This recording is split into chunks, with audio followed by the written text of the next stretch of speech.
Hello, welcome to Chungu cha Jamii. My name is Betty Akuku. I am your host today, and I have a lovely lady in studio. Today we are going to be talking about something that is such a great concern in our nation today, and not just in our nation, but I guess also globally. These are same challenges that we are facing today in our society. We're going to be tackling the topic incest. When you hear about incest, it may not be something new to you. You have probably heard about this, but suppressed it. Today we want to uncover it, talk about it, tell you what causes this, what are the risk factors that will lead to it, the effects, the prevention, and even how to heal people that have suffered this. Welcome, Grace. Let's talk about this. Thank you. Please introduce yourself. Yes. I want to introduce myself. My name is Grace Kariuki. I'm a marriage and family therapist. And I love what I do just to help families and marriages and people in general to have the kind of relationships that they desire. And so I'm very glad to be here. Wow. Yes. Thank you for being passionate about family. Yes. Chungu cha Jamii is basically about family and society. Right. That's what we do all the time. Yeah. And so I'm glad to host you and have you here with me in studio. Thank you. We're talking about incest today, Grace. What comes into your mind when you hear incest? Of course, I know you go like, it does happen. Yes. What is that? Right. Now, according to the definition that I have found, incest is sexual intercourse between members of the same family. And so we are talking about father and children, mother and children, as well as siblings. So brother and sister, that's very close. And then we also have cousins, uncles, and their nephews or nieces, aunties with their nephews and nieces. So anybody who's a relative who is close to you, having sexual intercourse with them, that is what we call incest. Close relatives that are even forbidden to marry. Yes. That's what incest is. Yes, definitely. Wow. Yeah. It sounds really sad because I know for sure that was not God's intention. Right. When he made sex, you know. And so I wonder what the risk factors are when it comes to incest. What is it that would prompt and propel a person to do such a forbidden act? Right. Now, we want to also talk about the mental health issues that surround incest. We want to talk about men and women who are grown and who perpetrate, as we call it, perpetrate towards children. That is not a normal way. It's not normal. Yes. They probably must be having some mental illness. There is definitely something that we need to look at mentally. So that is why it's important that we be aware that if somebody is doing that, then they do need to have a psychiatric evaluation, because it's not normal. Even when if you have sexual urges, for instance, why are you going to somebody who is helpless? And when there are so many people who would definitely want to be engaged with you on that way. When there are people who do this for money. So if you have some money, go find that. But when we perpetrate against people who are helpless, minors, children who don't even understand why that is happening, then there is a mental health issue that is going on. There is a psychiatric problem, there is a psychological problem. And so we do need to understand that one of the risk factors to this is people who have sexual addictions, people who have narcissistic tendencies. And when we think about, and I'm not saying, I don't want anybody to hear me saying every narcissist is a sexual perpetrator. No, that's not what I mean. I mean that people who have a need to have power, but at the same time, they also fear, they have a lot of fear, seated fear that they are not good enough. So they need to assert power. I will not come and just say to a person, hey, ninasikia manyege, unaweza nisaidia, but they want to come and take it away by force. So that is a problem. That is a person that we want to be very careful. They have issues they need to deal with. Yes. Unfortunately, Grace, when people hear that they're being taken to a psychiatrist, the first thing that is bottom line to them is, I'm not mentally ill. Yeah, of course. Mimi si wazimu. So everyone thinks that for you to be mentally ill, then you have gotten to the level where you are walking down the streets without clothes or in tattered clothes. You have lost your senses, you're not able to drive. Right. You don't know anything, you haven't gone to school, but that is not it when it comes to mental illness. No. It's just doing the things that are so abnormal that should not be done by normal people. Exactly. So we are talking about societal expectations. When we are in a group of people, they are the ways that we are supposed to relate to one another. Yes. Now we do have in the area of mental illness, and psychological illnesses, we do have personality disorders, and we do have people who we call psychopaths.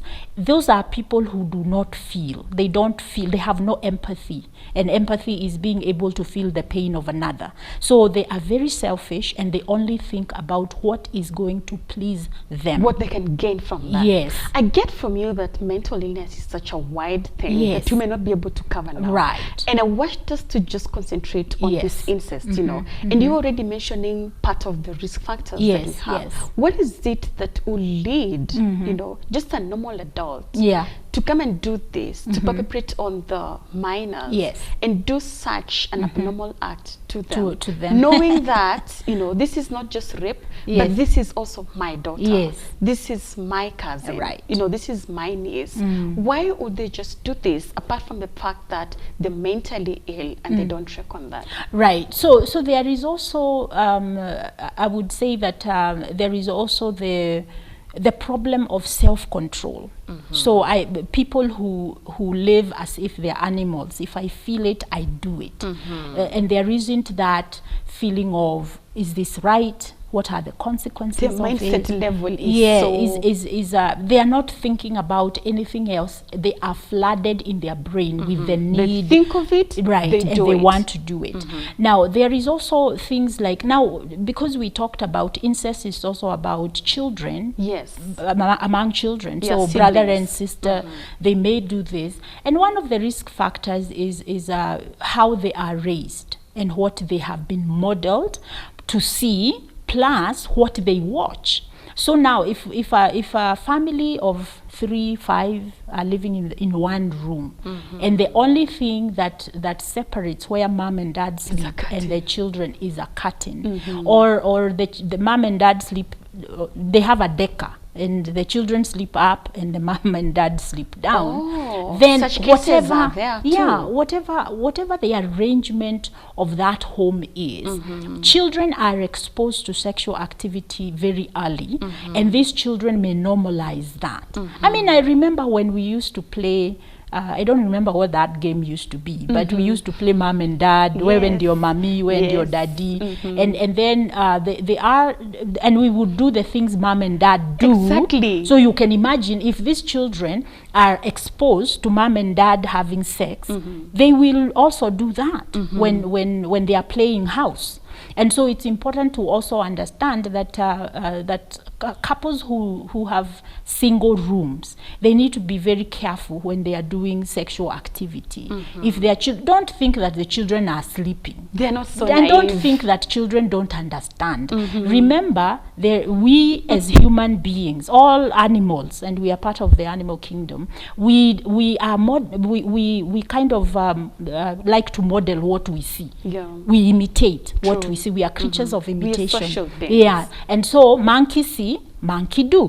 That is why we have peer pressure, because when I go out with my friends and I see they are having fun, even though I know it's not right for me to drink, I will drink, because I can. We are, like you said, we are social beings, and we like to share, and we like to be able to interact together. So it's important for families to understand that. Another risk factor is when you have a father who likes to go to the daughter's rooms at night. You need to be very, you as the spouse there, you need to be able to kind of figure out what goes on. It's not just going to check whether the mosquitoes are on the nets or they're covered properly. So be a bit anxious. Anxiety is good, Paranoia, a little bit of it is good. Don't you think it is because of distrust? Well, a little distrust is good because it's going to cause you to think.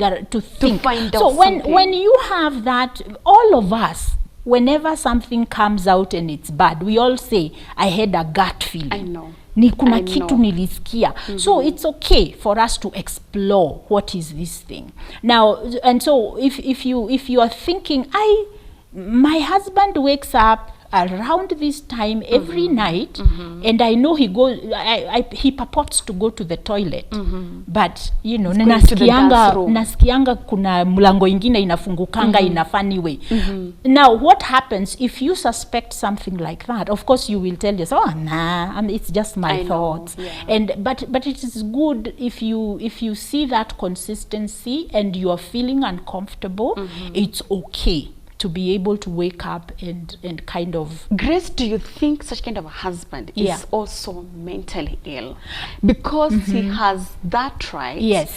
And his wife is just here. Yes. Why step out to his daughter's room Right. and leave the wife where he is certified to do it? Yes. Is that now, also I mentally illness? I don't want to call it mental illness because it may not... Mental illness is not just one thing. It's a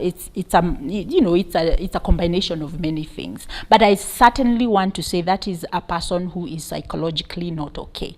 That is a person who is emotionally not right, because when you move from your wife and na unatamani watoto wako or even your niece, your brother's or your sister's kid who is living with you, then there is something that is not right with you. Let me say this. People who perpetrate towards the other people who are close relatives, and you want to have sex with them. Number one, there is a problem with your respect for the woman, or even for the son, if it is a young man. Number two, you have a problem of self-worth. So there is an underlying issue of your confidence that you can actually have this sexual fulfillment with people who are consenting and who are appropriate.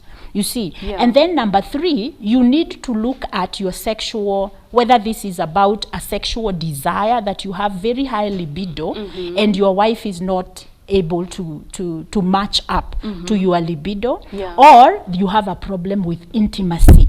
The problem of intimacy is when you cannot connect with people in a vulnerable way because you are ashamed of yourself. You don't think you are worthy. You don't think you are good enough. You think that you are not. So you perpetrate, because you have these sexual needs. You go to a person who is less demanding or less expecting. You see, and now a child, because a child, you see, if you are having sex with your wife, she is an adult and you are an adult, and you have to work together. So she has expectations and you have expectations. But when you go to a child, that child has no expectation. So you just go and do your thing.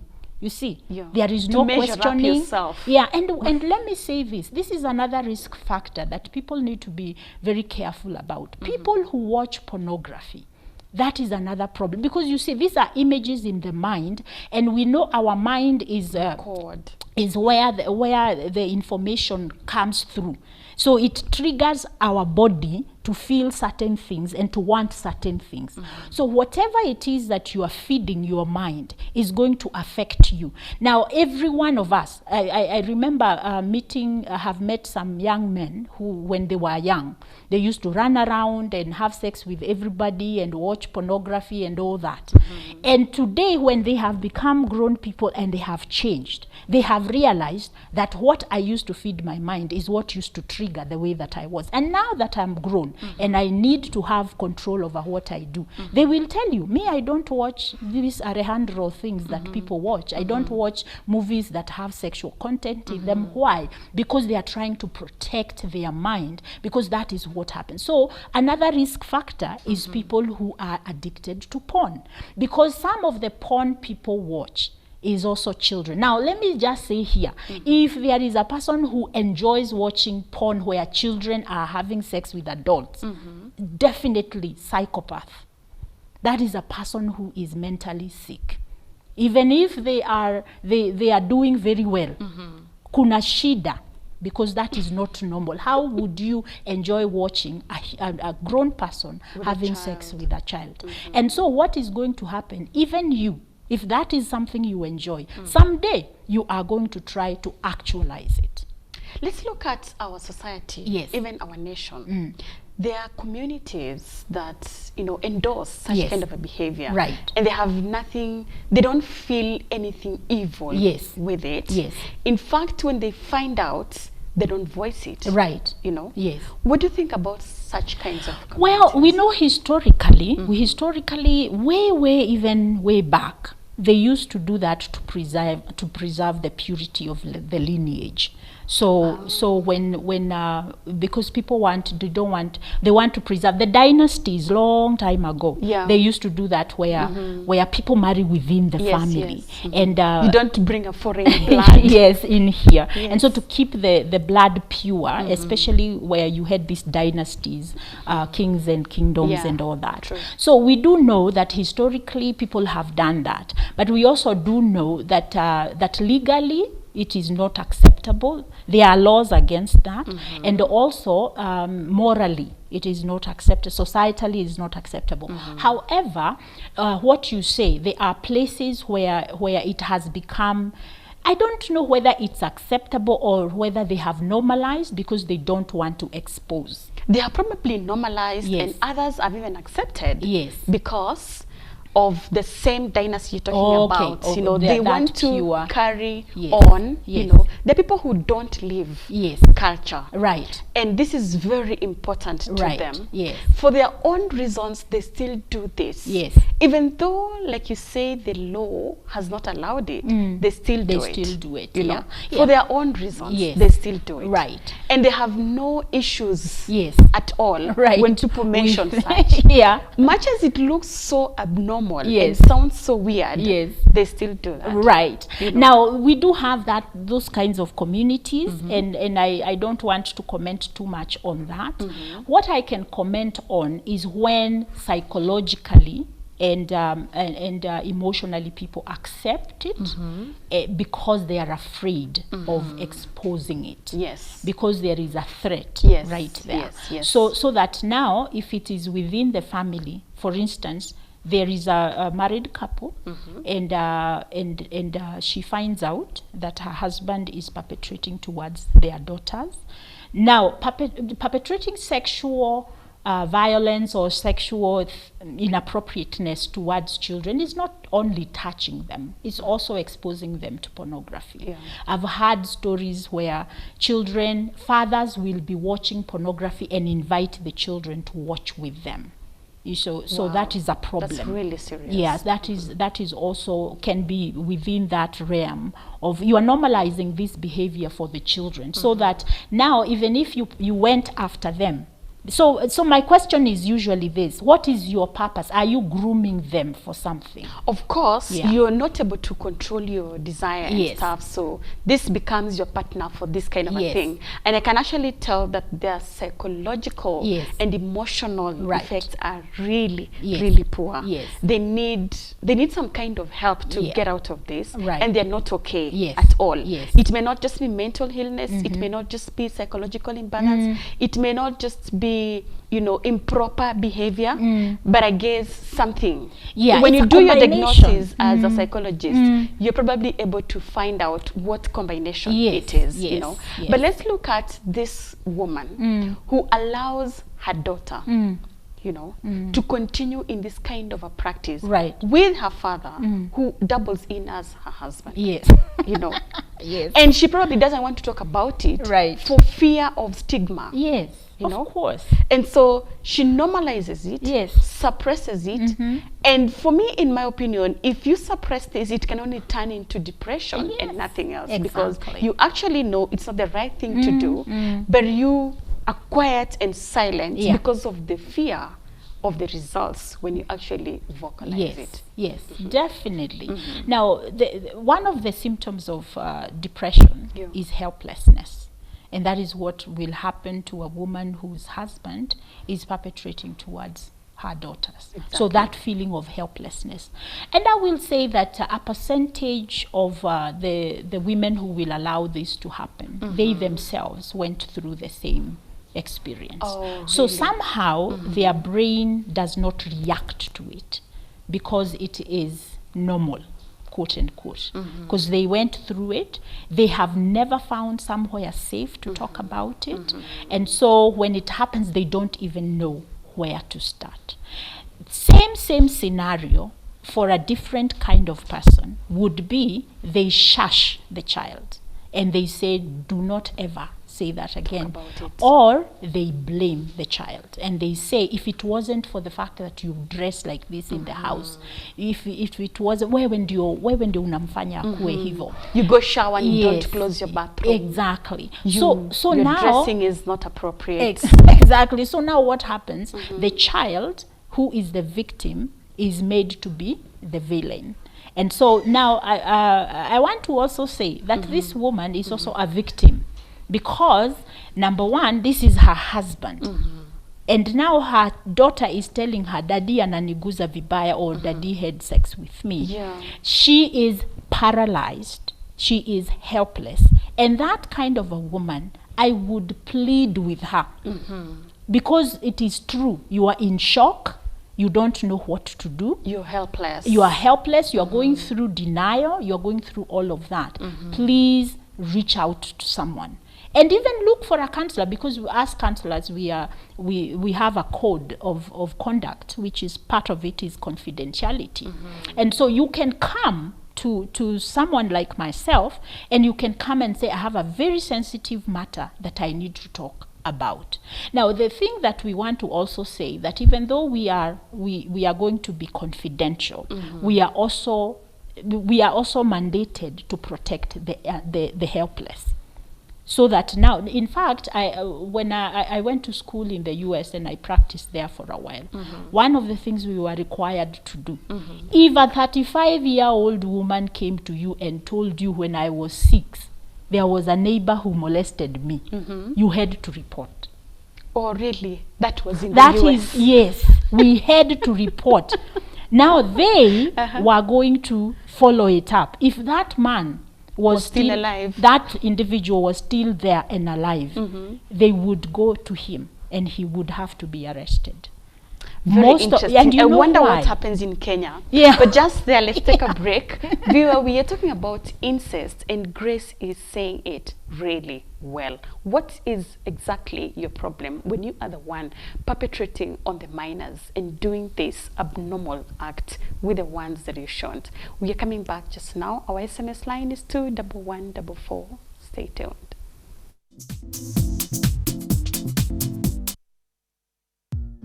Hello viewer, welcome to Chungu Jajami. My name is Tigist Hailu. Hello, I'm Dr. Ruben West I'm Dr. Charles Mukuka from the United States of America. I come from Ethiopia. from Zambia. I love Kenya very much. I love the Kenyan people. Love is not by confession.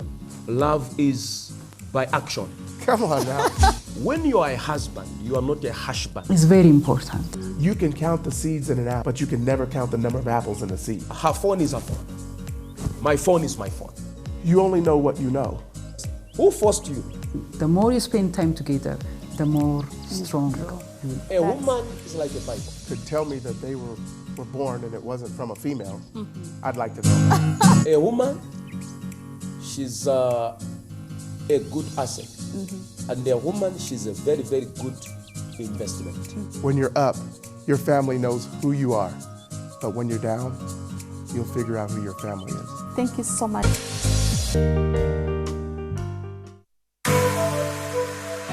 Hello viewer. The woman is burdened with so much, such that they don't have time for themselves. If you don't go after what you want, there's going to be hurt, there's going to be disappointment, there's going to be regret, there's going to be let down. I love people. People will always have a view. They will always have an opinion. Whether you like it or not. It's always there. People will put you in a shame box. You have to love yourself first. I'm not that person. It should come from deep conviction, and I'm talking about conviction. I'm not talking about emotional giving. Then that should pose a big problem. A man won't handle that. They will just run. Families break. Marriages don't exist anymore. There's so many people out there pretending like they don't have the problem. Pretending like their relationship is not on the rock. What was that? That's nonsense. Get lost. No. I think that is wrong. Go ahead, tell me. I'm waiting. Who questions you? Well, moving on swiftly. Moving on swiftly. Right?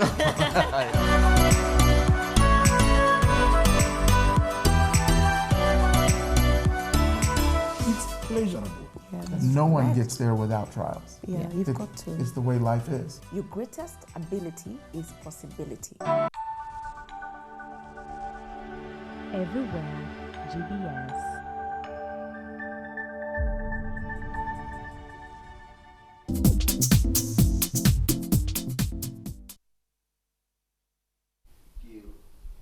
Welcome back.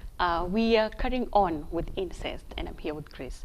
Grace, look at the children that have been abused by their fathers or their uncles or even their older cousins.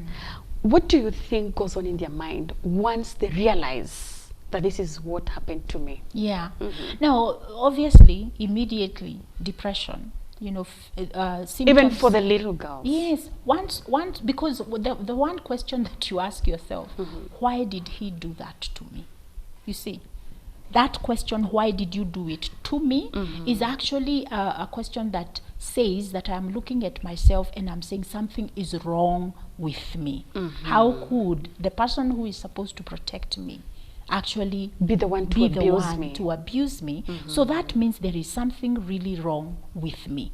And once we get into that, because now the people who are coming to us as counselors looking for help with maybe they come in because of stress, they come in because of whatever it is that they are going through. Normally, if you do the history and you find out that there was a molestation that happened when they were younger, then that is the question they have always asked themselves. And for me, I usually want to turn that question around and say, let's ask, what was wrong with him? Because you were the victim. There is nothing wrong you did. There was probably no consent. Yeah, there is nothing wrong you did to make him come after you. So the problem is not with the victim. The problem is with the perpetrator. Now, this is the thing. You are walking down the road and a stranger, comes and rapes you. What did you do? Again, we all ask the same question, why me? So this question of why me is what triggers the feelings of depression, the feelings of self-hatred, the feelings of self-doubt. So over time, what happens is that this person is not able to really see their worth, because it was taken away. Their self-esteem goes down, their innocence. Yes. And they feel they're so really good for nothing. Right. And do they move on and have relationships later in life? Oh, yeah. They now, do. this is how it looks. They go on because they are humans, and we all need to connect. Yes. And we all need the desire. We have the desires that we have that God created us with. It is not good for man to be alone. Yes. And so we all want to be in community. We all want to be in intimate relationships. And especially people who have been emotionally abused. And when I say emotional abuse, I'm talking about where you have been made to feel that you are not good enough. You have not been given value by the people who matter. And so it can be in form of verbal abuse, it can be in form of physical abuse and sexual abuse, all that. What happens is that even as they grow, they desire to connect on a deeper level. Because when we connect with people, we feel safe. We feel that we are people of value. So when this is taken away, now you have planted doubt in that child's mind that people are not safe. Adults especially are not safe. And also now this is the difference between men and women. Boys who are molested, and we don't think boys are molested, we only think of sodomy, but we don't think about the young boy who was 10 and the house girl who was 20. Maybe 21. Yeah.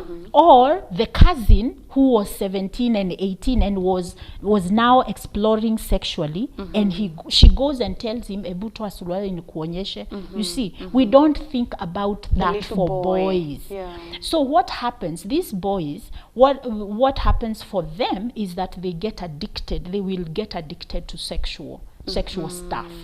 You see, and some of them, especially if it's an older woman who taught them how to be sexual, some of them will end up living their lives feeling like they are not good enough, they don't perform well, and so they keep trying with a new person to try and feel that they are a man who can satisfy a woman. Because I mean, what will a 10-year-old do for a woman who's 20? You see, so it's important for us to also understand that men and women, so boys may become more sexually promiscuous, and they may, so even when they get married, they cannot just commit to their wife, because it's not about sex, and it's not about love. It's about themselves trying to prove who they are. Yes, and something so that it's they an can identity. do. It's an identity issue. For women, either they will shut down, they have no libido, they have no interest in sex, they will get married and have babies. But that's all. They are here to have babies, they are not here to enjoy a fulfilling sexual. They're not there for intimacy. Yes, intimacy, exactly. Now you got it. So sexual violence and incest and anything that is perpetrated towards minors, it actually affects their ability to be intimate. And also now we are looking at the people who are doing this now to children as adults. We want to also look and see, do they have a history of they themselves being sexually abused? So they actually both need help. Yes. These people should all come to your clinic for therapy. Yes. Before they come, Grace, the man who has abused the small girl, probably they have, nothing to lose. Yes. They already know themselves. Yeah. They already know what they want to achieve. And this is the path they have chosen or they have found themselves in. This little girl, or even the little boy, you have told us what is going to happen to the little boy growing up. But I'm concerned about the little girl because I guess they're more abused than the boys. Yeah. This little girl, once she has gone through this, you have mentioned that it's still possible for them to relate and have families and have children, but they may never enjoy intimacy and they may never just be happy in that kind of a life, Sometimes you get a child out of this practice of incest, What do you do moving forward? What do you tell this child? How do you treat this child? I know of many stories in the Bible where people got children they did not want or out of harsh circumstances, and they named them the negative names. What would you advise this girl who has gotten pregnant as a result of incest? Right. Now what that's a very very difficult process to go through. So there will be those who will decide that I can't live with this and I'm going to end this pregnancy. Terminate the pregnancy. So there are those who do that. When we do that, then we have to deal with the post-abortion syndrome and how you will live with that. But in addition to the violence or the perpetration that you went through. So it's a very difficult situation. There isn't anything that is easy to tell this person. What we want to do, we walk with that person and we say, let us look at your options and let us look at what you want to do and let's support you, because none of the options you have are going to be easy. So what they decide they want to do, we offer the resources and we work with them. So for instance, I have worked in crisis pregnancies and somebody comes and tells me that I want to have an abortion. And I will talk through that. I will talk through the effects of the aftermath. And then I will talk also about if you choose to keep the baby, these are the options you have. You can give it up for adoption. And if you give it up for adoption, these are the consequences of this is how you emotionally you will deal with that. If you decide to keep the baby and raise the baby, this is what you have to deal with. So we look at coping mechanisms, how you are going to cope with each of this. If that person goes and has an abortion and they and they feel they now are processing and having to deal with the aftermath of that. They come back to me. I'm not going to sit there and judge them. I'm going to hold their hand and I'm going to walk through with them, because it's an emotional experience, and emotions over time, they do become normal. The intensity of it, as you have the right support, you're going to be okay. So it's not an easy thing. What do you tell that child? I have no idea what you tell a child. Who is your father? Who is your father? This is your sister and your child. Yes. So it is a very complicated situation, and so you want to deal with that, on a case-by-case basis, so that you work with that person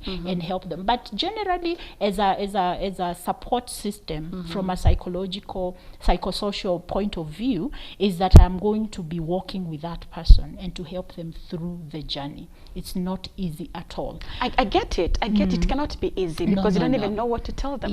In our 6 minutes or less remaining, Grace, let's look at the effects. As you have already mentioned, one is, there will be pregnancy out of this.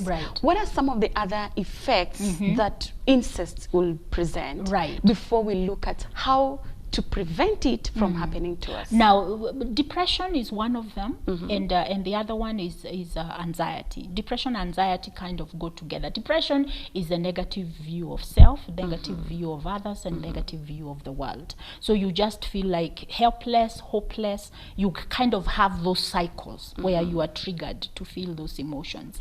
When we are talking about anxiety, is the fear of the unknown and the feeling of loss of control. So first of all, I cannot trust anybody, because now my innocence has been taken away. There is no, if the people who are supposed to protect me cannot protect me, how can I trust the world out there? So I walk around feeling very unsafe, and so you will find people who are, I get you because before you get me, so you find people who are very aggressive. And they suffer a lot of trauma. Yes, and then also you do have people who are passive. They become very passive. They don't, they are not they just are not living. They are just surviving, and you find that now there is no vitality in their lives. So those are some of the psychological effects of incest, not to mention also the loss of relationships, because now you cannot have healthy relationships with these people. And I also want to say, in marriage, then they have a lot of challenges with intimacy, with trust, and they have a lot of challenges even with, like you asked me earlier, the mother who now has daughters, she will protect fiercely her daughters even from the husband. She's the one, when the husband wakes up, she wakes up. Yes. Where are you going? Because of the experience that she has been through. And that marriage may not last very long if the husband does not understand why the wife is acting like that. So where you have parents who will not, and I'm saying this not to say that you should allow yourself to go for sleepovers, but then you have parents who become very, very sensitive about allowing their children to go sleepovers where they cannot protect their children. So this mother who is that protective, she also needs to be able to be helped so that she can have a normal interaction with her children. And rest when she has her children or when she doesn't have them. Prevention. Now, prevention, of course, for the one with in a one room, you don't tell them that one, what they want to do, what husbands and wives who have a situation like that, talk honestly. Talk honestly and find ways that you can still be intimate with each other, but not in the presence of your children. Exactly. You don't have to move your house. Right. You just plan your time. And do it in a different way. I want to say, if there is anybody who is listening to us and you find yourself attracted to children, and you are a man sexually attracted to children, or or you are a woman sexually attracted to young boys, that you do need to get some help. That is not normal, but it is curable. It is something that you can talk through, so that we can help you to learn how to manage the thoughts that go on in your brain. And please, again, in the homes, let's keep our homes safe. Don't allow your children to watch pornography at home, to watch sexually explicit programs, and also look at the cartoons your children are watching. Please do not just let the children just watch things with and say phones. phones.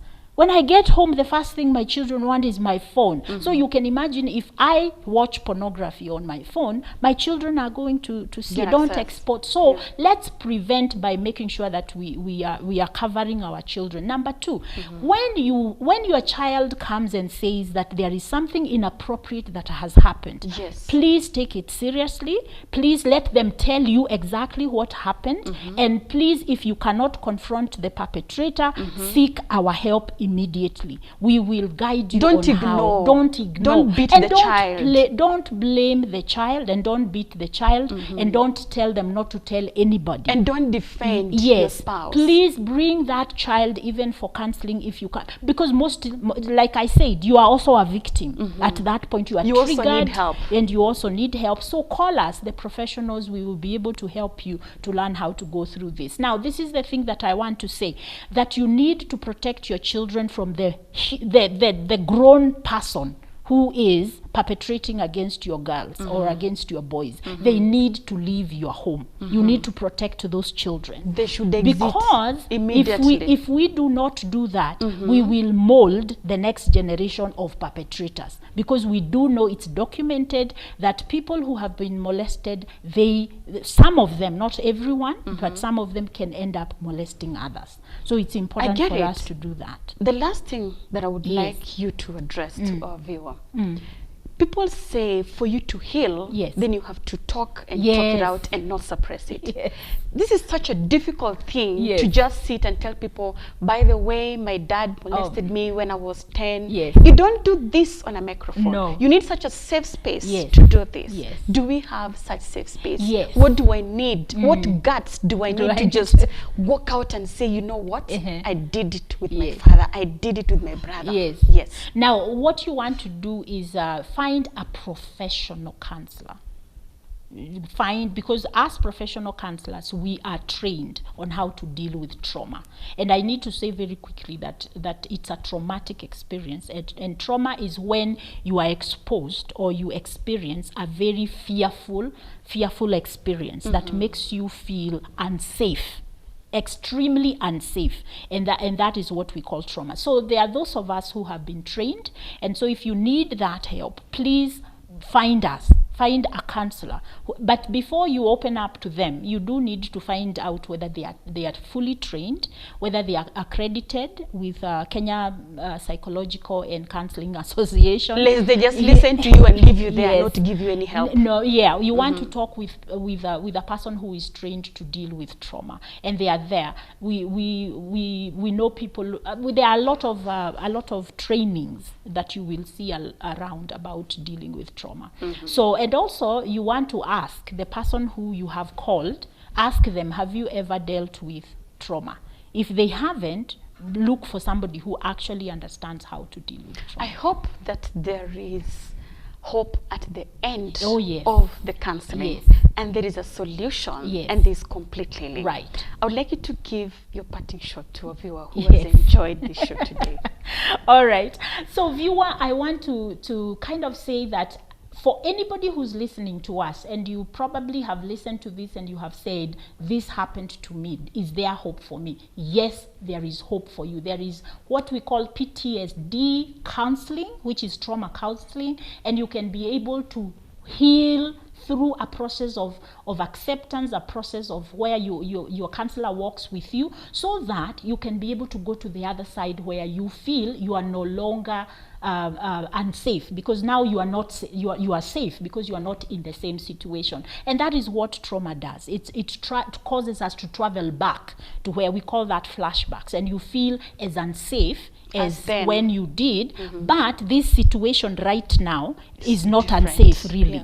It's just that it triggers the same emotions you had. So can I share my number? Oh, yes. If anybody would like to reach out to me, 0707-5848 30 0707584830, and you can find me also on Facebook, Grace Kariuki _Derito, and you can WhatsApp me. I'll be glad to. If I can't help, I have counselor friends who can, but most likely I will. Wow. Yes. Thank you. Thank you so much, Grace. That has been awesome. Yes. And I truly hope yes someone else could help. Amen. Trust me. Thank you. Thank you, viewer, for watching. I know you watched something so crude today, incest. But this is something we have ignored, suppressed, and covered. Today we unveiled it, and I hope you're able to find where you are, who are your people around that maybe have traumatized you without knowing. Mothers, don't condemn your daughters. Be the support system for them. Thank you. It has been such a lovely time. See you next time. My name is Betty Akuku.